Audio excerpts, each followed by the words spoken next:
is Natasha Hastings. I am a two-time Olympian, two-time Olympic gold medalist. I'm also a mom. I have also retired from track and field just under 2 years ago. Since retiring, I have obtained my master's degree in clinical mental health, and I am now a practicing licensed professional counselor. My specialty is working with athletes, student athletes, elite athletes. And I would say that my knack is bringing my lived experience as a student athlete, elite athlete, professional athlete to my clinical experience and meeting the athlete where they are. My philosophy is we are more than what we do out on the field, out on the track. And so I have a passion of working with. Yeah. We don't want to hear that. This is Mr. 100K a day, and that's Natasha Hastings. We're going to be reviewing her today. She's a former athlete, a single mom, as usual. And, she was a decent athlete. Actually, I'm going to say below average athlete. She ran the 400 meters. She wasn't really that good. I really have never really been a fan of hers based upon some of the performances in which she's put up. I never thought that, well, the problem that I had with her was the fact that she, she was like a mediocre athlete, very mediocre, and she pushes this single mom agenda uh, on on uh, on the track and field community, and I feel like it's bad. I feel like her being a clinical, you know, maybe mental health expert. I feel like that's definitely not the route that she should have taken. I feel like track and field needs women in it who are really of a certain mental status and a certain status, maybe some wives, and not all a bunch of single moms or women who have reached 40, 30, late 30s and stuff like that and haven't had kids, or they end up being single moms. I feel like she's a horrible example for women who are in track and field, and she doesn't need to be counseling any athletes, in my opinion. So this is our World Athletics profile.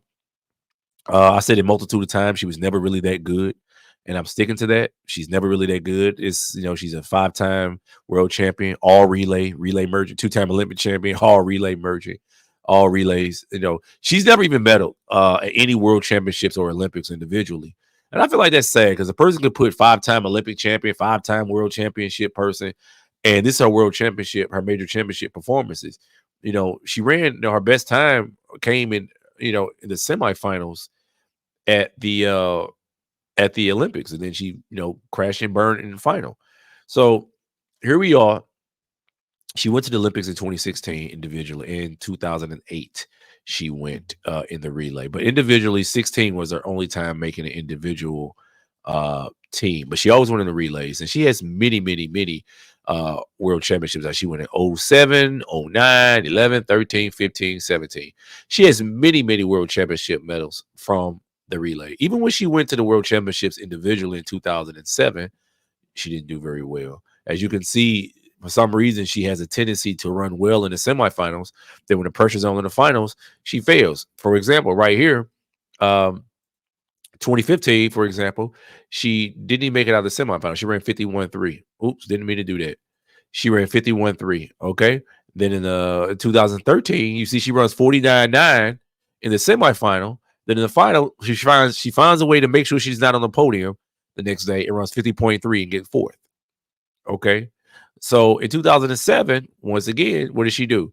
She runs 41.5 in her heat. I mean, her semifinal doesn't even make it to the finals. That's 2007.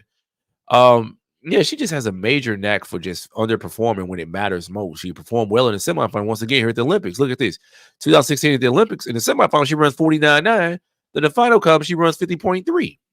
So it got fourth again. So yeah, that shows a pattern. Something's definitely psychologically was off of her when it comes to her her abilities on the track. So I don't really think she's in a position to be counseling other track and field athletes about things that they should be doing or not doing in track and field. She just shouldn't. I just don't think she's qualified to be doing it. Her other sprint performance, 60 meters, 7:26, 100 meters, 11:24, 200 meters 22:57. I feel like, her 49:84 personal best from 2007 in the 400, that's not really that good. It's really dumpster juice. And she probably should have moved up to the 400-meter hurdles, because I feel like the 400-meter hurdles, I'll say this for forever, 400-meter hurdles is the sprinter's graveyard. It's where sprinters go to die, or where sprinters who are cowards go to live, like Sydney McLaughlin. So I really feel like she probably should have moved up to the 800. That probably been an event that probably suited her very well, seeing that she really didn't have a great deal of sprint speed, and she was never able to even get a medal individually in the 400. She probably could have ran the 800 and ran the 400 relay, and probably did a lot better, because I feel like her 400-meter speed and her 200-meter speed would have done her a lot of justice running that 800. I really feel that way. But, to each his own, and everybody's entitled to operate in their career how they want to operate. But that's just my opinion on that. So, the real problem I have with her also, like I said, this single mother crap that she pushes, this is how she really is. This is who she really is right here.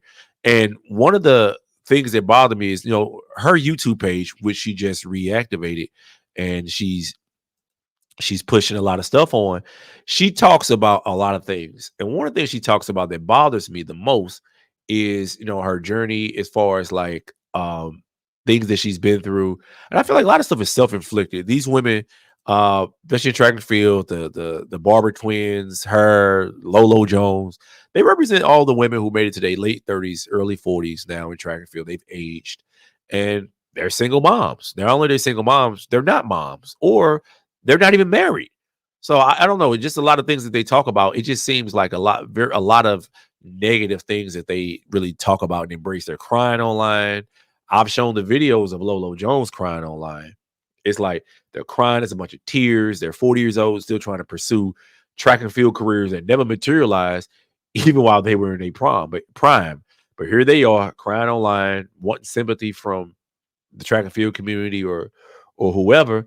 And I really feel like it's unfortunate that people get to this stage. And I'm really starting to see a lot of track and field athletes seem like there's a lot of mental illness there. A lot of people really need some help. So I don't really feel like she's in a position to be giving counsel to athletes who are, in whatever stage they're in, because she probably needs it. Just looking at her performances, looking at the fact that she's a single mom, even looking at I posted the interview where English Gardner, because she's like English Gardner is going that same direction. If y'all remember this, let me play this. My family has been everything. Like I wouldn't be there without them. My fiance every day is just telling me. Now, I'm not going to get into all that, but her fiance, of course, she's, engaged to a woman. So I'm just seeing a lot of just things going on in track and field from the women. And that's English Gardner. That's when she's in her early 30s. So either it seems like a lot of these track and field women, they're either older in their 40s or late 30s or 40s, and they're either single moms, not married, no children, and they're online crying like Lolo Jones, talking about how I got to get IVF and all these other things.